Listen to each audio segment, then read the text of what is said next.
Waalaikumsalam warahmatullahi wabarakatuh. Baik teman-teman semuanya, malam hari ini kita melanjutkan diskusi kita, yaitu tentang pembahasan perkara yang mewajibkan mandi. Kemudian nanti akan disusul dengan fardu-fardunya mandi, dan akan diakhiri dengan pembahasan rukun-rukun sholat. Jadi begini teman-teman, kita langsung masuk ke materi kita pada malam hari ini, yaitu tentang perkara yang diwajibkannya mandi. Di sini di dalam kitab di sini disebutkan bahwa perkara yang membatalkan yang mewajibkan mandi itu terdapat 6. Yang pertama adalah masuknya hasyafah, masuknya kemaluan laki-laki ke dalam kemaluannya perempuan. Yang kedua yaitu adalah keluarnya mani. Baik sebab apapun itu, berarti ketika ada seorang yang keluar maninya, maka itu diwajibkan untuk mandi. Dan selanjutnya yaitu adalah haid, dan yang ketiga nifas, dan keempat wiladah. Wiladah yaitu adalah melahirkan, dan yang terakhir yaitu adalah maut atau meninggal. Dan di sini maka kita bisa simpulkan bahwa ketika 6 perkara ini ada di diri kita atau yang ada di diri kita, itu maka kita diwajibkan untuk mandi. Dan selanjutnya yaitu fardu-fardunya mandi. Setelah tadi kita membahas tentang perkara yang mewajibkan mandi, kita sekarang membahas tentang fardu-fardunya mandi. Apa saja yang dilakukan ketika kita mandi besar. Di sini terdapat dua cara untuk menunaikan fardu-fardu mandi. Yang pertama yaitu adalah niat, dan yang kedua adalah menyiram seluruh badan dengan air. Bisa ke sini bisa dipahami ya teman-teman semuanya ya. Kita lanjutkan diskusi kita, yaitu mengenai tentang rukun-rukunnya sholat di halaman 32 teman-teman.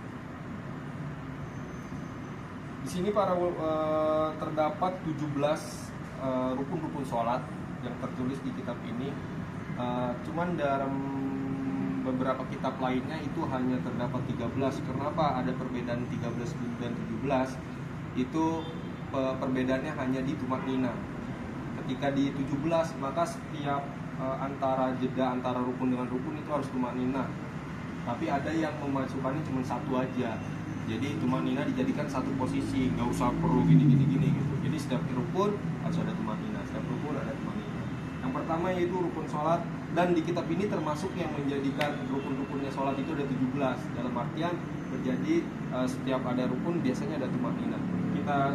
Kita perhatikan di kitab tersebut. Yang pertama yaitu adalah niat, rukun sholat. Yang kedua adalah takbiratul ihram. Yang ketiga adalah berdiri bagi yang mampu. Keempat membaca Fatihah, terus ruku. Nah, tumaknina. Di sini tumaknina. Setelah ruku harus ada tumaknina. Tumaknina yaitu biqadri subhanallah. Perkiraan kita membaca subhanallah. Jadi jangan langsung satset gitulah. Jadi harus ada jeda. Dan yang selanjutnya itu adalah iktidal, dan ke-8 tumaknina lagi. Yang ke-9 itu adalah sujud 2 kali. Terus 10 itu adalah tumaknina. Yang ke-11 itu adalah duduk di antara 2 sujud. Yang ke-12 adalah tumaknina lagi. Yang ke-13 tasyahud akhir. Dan ke-14 itu duduk tasyahud akhirnya. Itu termasuk bagian rukun ya. Dan ke-15 yaitu sholawat kepada Nabi di rakaat akhir tersebut.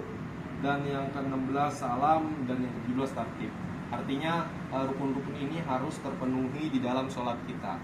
Baik, sampai sini mungkin bisa dipahami semua.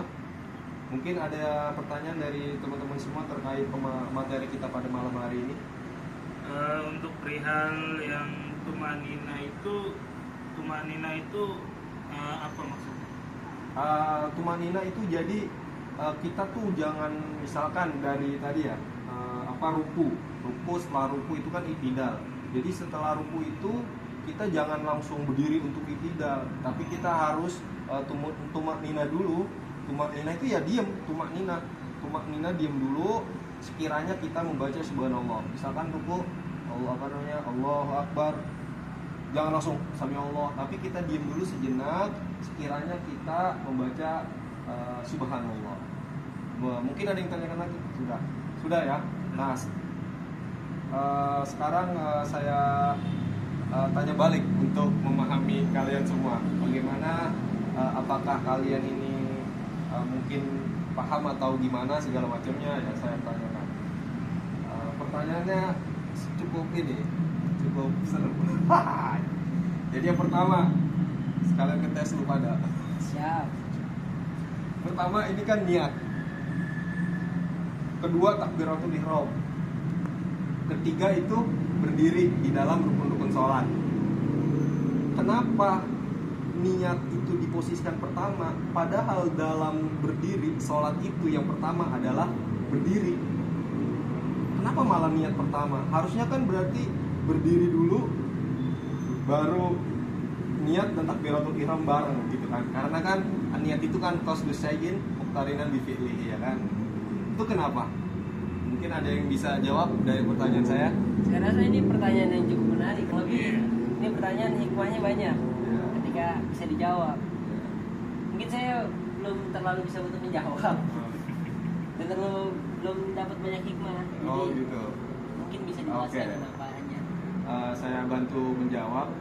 Jadi kenapa niat itu diposisikan pertama sedangkan berdiri itu kedua atau ketiga bahkan. Jadi karena berdiri itu, karena dalam sholat itu berdiri itu wajib hanya di sholat fardu saja. Kan di sholat sunnah apapun itu berdiri itu tidak diwajibkan. Makanya kenapa di dalam sholat fardu berdiri itu diwajibkan dan menjadi rukun di posisi nomor 3 setelah niat.